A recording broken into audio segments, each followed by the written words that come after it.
This is Easy Does It BBQ with your host, Dan McDonald, owner of Colorado Barbecue Outfitters. If you're ready to dig into some serious talk about all things barbecue, from the moo to the oink, grab a cold one and let's get down to business. Now, here's Dan McDonald. Hey everyone, this is Dan McDonald on the Easy Does It Barbecue Show. We call it Easy Does It because I'm going to show you the easiest way to do it right here on KPPF. I'm the owner and operator of Colorado Barbecue Outfitters, located right here in Colorado Springs at 5921 North Academy Boulevard on the northeast corner of Vickers and Academy. I've been teaching barbecue classes for 9 years, and I've written several articles about barbecue over the last 9 years as well as barbecuing my whole adult life. On today's menu, we're going to talk about ribs, another extremely popular piece of meat to barbecue, low and slow. Ironically, there's several types of ribs. We have pork ribs, we have beef ribs. Those are the two I'm going to focus on today. Actually, I'm going to focus more on pork, but I wanted to talk a little bit about beef ribs. Before we do that, though, I want to talk about what you'll need. So let me go through the list of items, as we do every show, that you can get ready before you do your cook. Obviously, you're going to need ribs, whether you get beef ribs or pork ribs. You'll need foil, you'll need rub, and in this case, you might need some sauce. A rib rack will be something that'll help you put more ribs in your smoker, and I'll talk about that later. Insulated food gloves that we can pick up that hot rib rack off of the smoker when we're done. Apple juice, apple cider vinegar, brown sugar, maple syrup, honey. These are all things we can add to the ribs, and I'll talk about those in a minute. Cellophane, our popular cellophane to wrap our ribs in after we put a rub on. Some of the terms that you'll hear on the show is smoke, and again, that's simply applying smoke from wood to food as we cook it. I'll use the term crutch it. What that is a term off of Texas crutch, and that means to wrap your ribs in foil. A rub, which again is nothing more than a simple spice. Basting, we'll talk about that term, and the indirect method of cooking. I have a saying at my store that goes, if you boil your ribs, the terrorists win. Oftentimes, as kids, we grew up with our folks parboiling ribs. It's actually a very common practice with restaurants. However, just know that when you boil ribs, even in preparation, nothing against the folks that like to do that. It's very popular in Eastern Europe. But if you're boiling your ribs, you are boiling quite a bit of the flavor out. So I am not an advocate of parboiling ribs. It can be done. It is a method you will see, but I recommend not boiling ribs, as you're going to lose a lot of your flavor.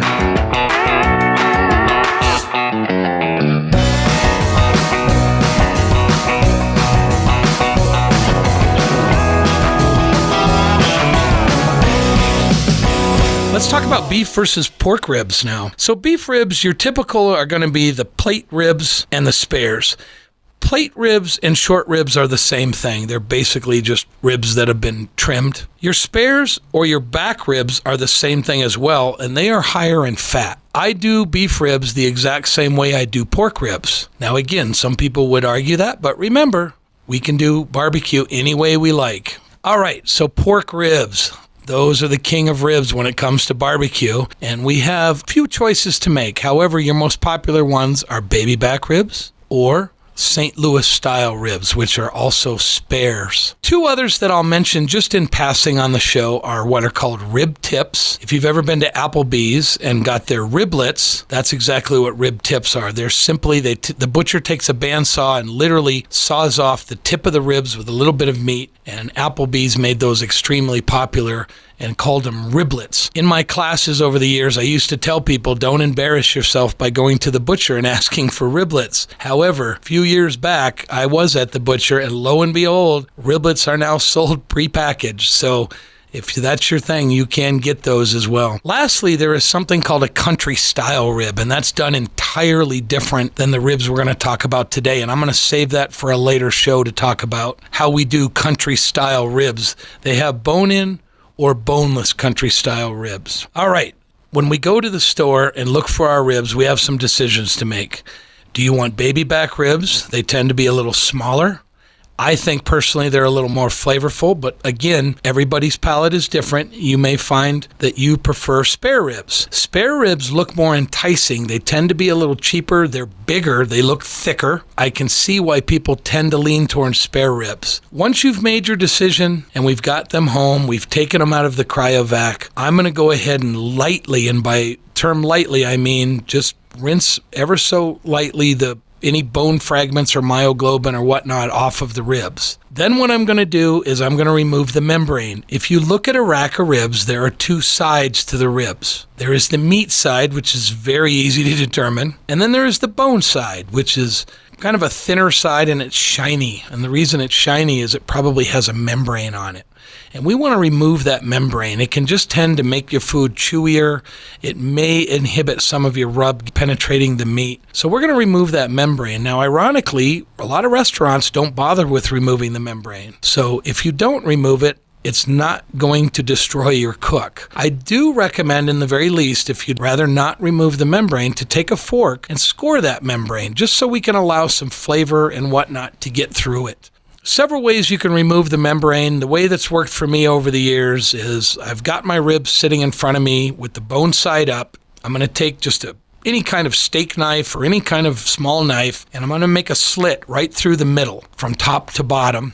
And I'm not cutting entirely through the ribs. I'm not cutting my ribs in half. I'm simply just putting a slit through that membrane, so just the tip of the knife going through. And then you'll want to grab a paper towel. If you try to grab this membrane with your fingers, or if you have nitrile gloves on, it's going to slip off over and over. So grab a paper towel or a napkin, reach down and grab a corner of that membrane and start to pull it up. Now, on a good day, you'll pull the entire membrane off in one fell swoop, and that's when you go buy a lottery ticket, because that's a great day. A lot of times the membrane will peel off very frustratingly in small pieces, and that happens. Don't let it bother you. It happens to the best of us. As long as you can try to get as much of that membrane off, you're good to go. Don't worry about getting every single bit of it. Now I'm going to look around the rack of ribs for any pieces of fat that may be hanging off. We're going to trim that off. We're going to trim any errant pieces of meat hanging. We want to get that rack kind of in a rectangular shape. Now, what I'm referring to are baby backs. I want to talk about spares. So I mentioned to you that the spares are quite big. They have what I call a shark fin on the top, a big flap of meat. We want to prepare those spares, and the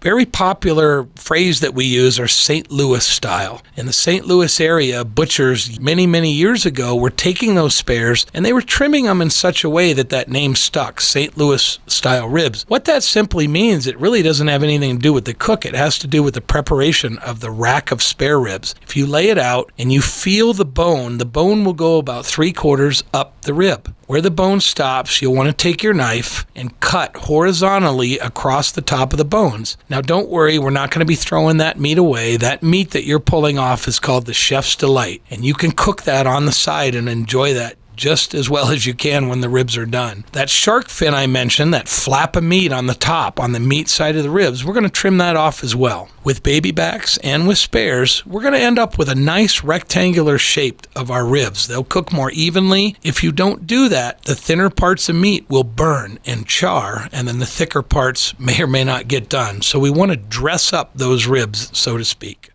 After we've dressed our ribs to your liking, guess what? We're going to put a rub on it. Now, this is where you can put that aforementioned binder that I mentioned last week on my brisket show. A binder is simply something that we put on the ribs that holds the rub on the meat a little better. Most of the time, cheap yellow mustard works as a great binder, but you can use whatever you like. I encourage you to experiment with whatever makes sense. Or you don't have to use a binder at all. That's the beauty of this process. So we're going to go ahead and put a light coating of mustard, and yes, I do put it on the bone side as well. In my classes over the years, a lot of my students have asked, Dan, why do you put the rub on the bone side? And I am convinced that the flavor still gets into the meat, especially if you've removed that membrane. You don't have to. You can put your rub and dress up your ribs only on the meat side if you'd like. Remember, none of this has to be done exactly the way I'm telling you. This is a great guideline to get you started.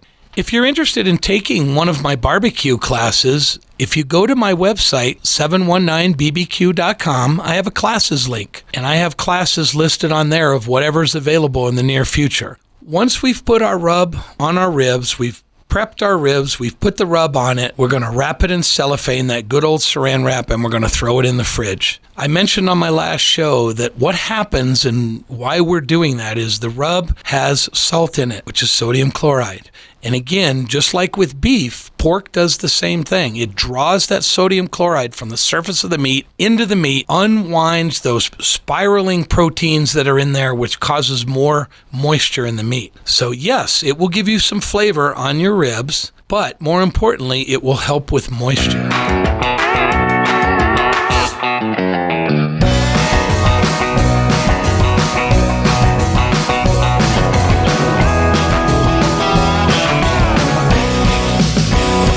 In cellophane, we'll leave it overnight in the fridge, or at least 8 hours. That is not another set in stone topic. If you forget to put your rub on your ribs and you're ready to smoke them on that day, you can put the rub on right before you put them on the smoker. I like to put it on overnight, but sometimes I forget. You can throw them on right before they go on the smoker, and you don't need the cellophane at all. But for the most time, we're going to want to put it on there and let it set overnight in the fridge. It's the day of the smoke. We get our smoker, whatever that is, wood pellet grill, electric smoker, charcoal smoker, gas smoker, all of the above. We're going to get that up to about a temp of 225. The ideal barbecue temp is 180 to 250. Ironically, Johnny Trigg, who is one of the most popular competition, he's won more rib competitions than any other professional competition barbecuer. He cooks his ribs very hot at like 275. And when I asked him why, he would not share that with me. That's his secret to keep to the grave. I'm more about 225. I like a little smoke kissed on them. The lower the temperature you go, the more smoke probably you're going to produce. Now, I'm going to do something with ribs that I don't do with other cuts of meat. I generally preach to my barbecue students that time is not the way you do barbecue. You go by temperature. Always go by temperature. Temperature of your pit, temperature of your meat. Always. Again, I can't emphasize the importance of a good digital thermometer. I sell quite a few brands at the store, and if you don't have one, come see me. I'll show you anything you need. There are instant read thermometers, and there are the leave-in kind where you can put it in your meat and go in and take a nap on the couch. Colorado Barbecue Outfitters is located at 5921 North Academy Boulevard. If you'd like to call me for questions, I'm at 719-465-1041, and we're open Tuesday through Saturday, 10 to 6. So ribs, we're going to do something a little different, and we are going to go against every fiber of my being and talk about time. Ribs are one of those unique pieces of meat that we cook by time. So what we're going to do is we're going to put our ribs on the smoker, meat side up, and we're going to smoke them at whatever temp you choose. I choose 225. You will need to adjust based off your heat for 3 hours. One of the most popular methods out there is called the 3-2-1 method for ribs. It works on beef ribs as well as pork ribs. What 3-2-1 simply means is 3 hours smoked, 2 hours wrapped, 1 hour unwrapped. Now, that again is not set in stone. Baby backs, which tend to be smaller, a lot of people do 2-2-1. They smoke them for 2 hours, wrap them for 2 hours, unwrap them for 1 hour. I have a friend of mine who likes to do 4 hours smoked, 2 hours wrapped. Doesn't even take them out of the foil at the end. It all depends on how you like your ribs. I like my ribs, and so does my family, what are called fall off the bone ribs. Now, a lot of people will tell you that those are overcooked. Again, personal opinion on how you like it. I don't like my ribs mushy. To me, that's overcooked. If you put ribs in a crock pot, let them cook for 2 days, you're going to end up with mush and bones. We don't want to go that route. We don't want to overcook them so much that they're mushy. I still want a little texture, but I like to be able to just pull the bone right out of my ribs after they're done. So I really like this 3-2-1 method, and I use it very religiously, but there are a lot of people that don't care for it, and that's okay. If you ever watch the barbecue competition cooking shows, there's something you have to realize. If you have a barbecue reality show, a real barbecue reality show would be putting a camera on a smoker for 12 hours and watching it smoke, and nobody would want to watch that show. So the producers get the people out there, and they like to cut up, and they like to go over different methods, and they like to spritz, and they like to do all kinds of crazy things to their meat, and you can certainly do that, and it's a lot of fun to do that. But guys, you have to understand, you do not have to do that. I've always claimed I'm the laziest barbecuer that you've ever met, and I'm very proud of it. I like to do it very simple, but I also like it. So lately, As an example, I've been spritzing my ribs. It's something I didn't do for about 4 years, and all of a sudden in 2021 and the end of 2020, I enjoy spritzing my ribs. So you may change how you like your food over the years as well. So we're going to put those ribs, as I said, meat side up, and we're going to cook them 3 hours. We don't have to temp them with our digital thermometer. With ribs, the meat is so close to the bone that if you cook them a period of time, they're done. If you want to temp them with a digital thermometer, you can, but it's not really necessary on ribs. So we're going to go 3 hours. What happens after 3 hours? Well, we'll get our foil out, 2 layers of foil, and this is where you can have a lot of fun, folks. I like to lay down a bed of brown sugar and then whatever's handy in my cabinet. If I've got honey, pour some honey over the brown sugar and lay my ribs down meat side down over that and then wrap them. Some people will make a boat out of their foil and pour in apple juice. Don't pour too much though, because if you get too much liquid in there, then they're going to end up steaming and basically boiling. And again, we don't want to do that because then they will be mushy. Some people put beer. Some people put wine. I have heard of just about every liquid on the planet put in with their ribs, and that's entirely up to you. That's the beauty of doing ribs. You decide how you want to do it yourself. Like I said, I like to put down a bed of brown sugar, and then I like to put maple syrup or honey or squeezable butter even. I've done that over the years. Anything you want. Some people make a butter bath and really enjoy that. So we're going to put that meat side down on that foil, maybe with a bed of something, maybe not. Your choice. We're going to wrap them tightly. We want to be very careful that the bones of the ribs don't poke through the foil because now you're losing that braising and steaming method that we're shooting for. We're going to put them back on the smoker for 2 hours, meat side down. So again, you don't need to temp it. You don't even want to poke through the foil. You just want to put them back on your smoker. Leave your temperature alone. You do not have to turn up your temp or turn it down. We want to leave that temperature, in my case, 225. Yours might be 180. It might be 275 if you're Johnny Trigg. We're going to go 2 hours. So we'll set a timer and we'll let it go. After 2 hours, what I like to do is I put a good set of pit gloves or leather gloves, both of which, again, I sell at the store at Colorado Barbecue Outfitters. Colorado Barbecue Outfitters is located at 5921 North Academy Boulevard. If you'd like to call me for questions, I'm at 719-465-1041, and we're open Tuesday through Saturday, 10 to 6.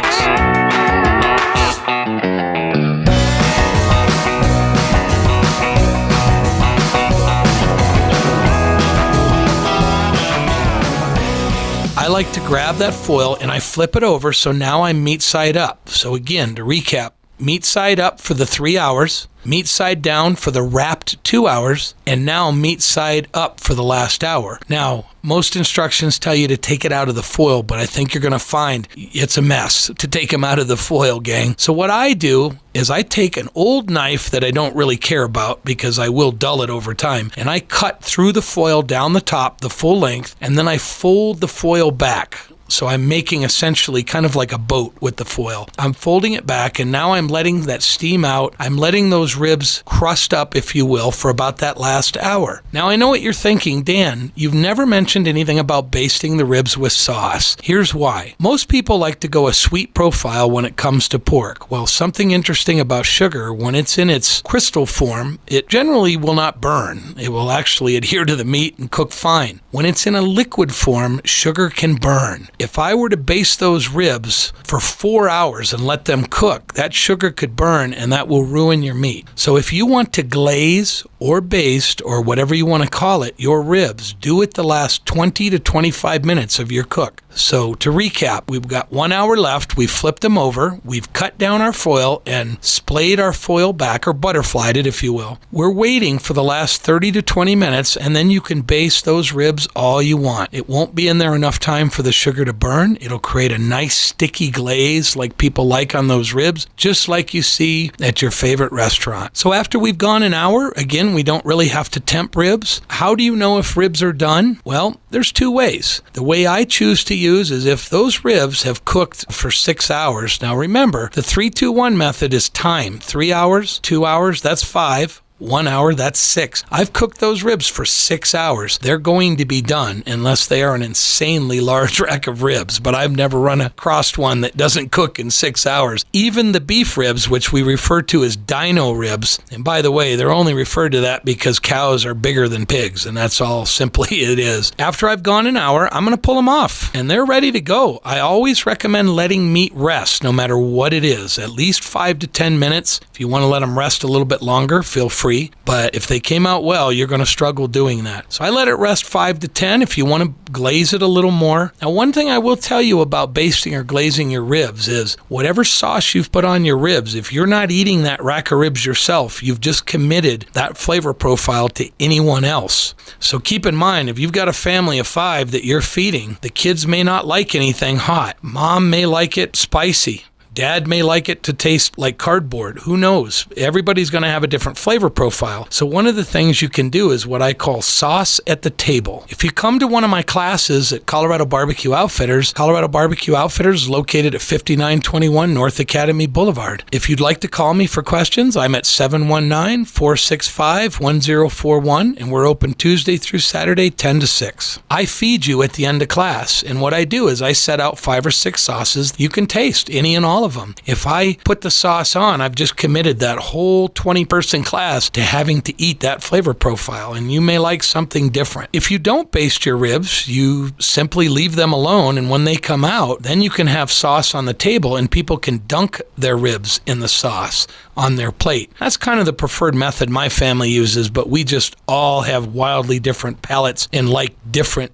types of sauces, and any one of them will do. Vinegar-based sauces are very popular with ribs. That comes from the Carolina region. Other Carolina style is mustard. I like mustard on my pulled pork, but I don't care for it on my ribs, and that's just a personal choice for Dan. Everybody's different. I prefer Kansas City tomato-based type barbecue sauce over the vinegar-based Carolina style sauce. Texas claims a Texas tangy style barbecue sauce. So it's a barbecue sauce that instead of having a sweeter profile will have a little bit of tang to it. Oftentimes people ask me, Dan, I've seen the pros spritz their ribs, and what are they spritzing it with? Well, they're spritzing it with everything from plain water to apple juice to apple cider vinegar to beer to wine to whatever your heart desires. I've seen some of the craziest stuff that people have experimented with. Gatorade, Crystal Light, you name it, guys. Anything you want. That is the beauty of barbecue. Again, it's experimental and it's to have fun and try different flavor profiles. Now, I would say that your classic style barbecue, if there is such a thing, is probably going to use apple juice or apple cider vinegar. There is something about the apple and pork that just seems to go very well with our palates, as well as the rub. People tend to go with a sweeter profile with pork. It does not mean you have to. You can go classic salt and pepper if you'd like, just like one would do on a brisket. So you have many options you can do when you're doing the ribs and your flavor profiles, and that applies to any meat. So again, feel free to spritz those ribs. There were years I didn't do it because quite frankly, I was too lazy to do it. I just recently got back into spritzing my ribs with some apple cider vinegar or apple juice, and my family has loved it recently, so our palates have changed over the years. If the bone is exposed on the ribs, that means your ribs are done. The meat will pull back to 1 to 2 inches, and that's a great way to tell if it's done. As I mentioned, after 5 to 6 hours, those ribs are done. You will be fine to eat them. Another test, and I don't do it very often, but it won't work if you have sauce, but if you simply do a dry rub rib, which by the way, that is Memphis style. A lot of people talk about Memphis style barbecue, and really all it essentially means is they like to use a rub, but they very seldom put a sauce on their barbecue. Now that doesn't mean you won't go to Memphis and go to a barbecue restaurant and there'll be sauce on it. They all do things different, but the term Memphis style barbecue tends to refer to a dry rubbed rib that just comes out with the rub flavoring on it, period.